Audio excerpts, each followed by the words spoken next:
શું તમને પણ આંખોનો ઝામર રોગ છે? આંખોનો ઝામર રોગ એટલે કે આંખોની પાછળના ભાગમાં જે ઓપ્ટિક નસ હોય છે તે ધીમે ધીમે સુકાતી જાય છે અને તે વ્યક્તિને ધીમે ધીમે દેખાવાનું ઓછું થતું જાય છે. પણ આ પ્રોબ્લેમ ક્યારે થાય છે? તો કે ઝામર રોગ વારસાગત છે.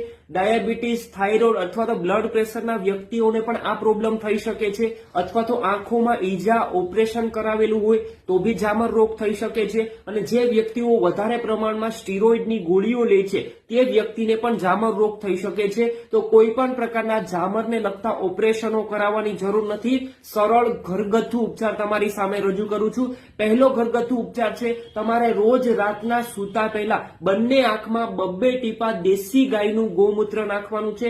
દેશી ગાયનું ગૌમૂત્ર છે તે તમારે 3 થી 4 વાર ગાળી લેવાનું છે, પછી જ આંખોમાં નાખવાનું છે. બીજો ઘરગથ્થુ ઉપચાર છે, તમારે સરગવાના પાન હોય છે તેનો થોડો રસ કાઢી લેવાનો છે અને તેમાં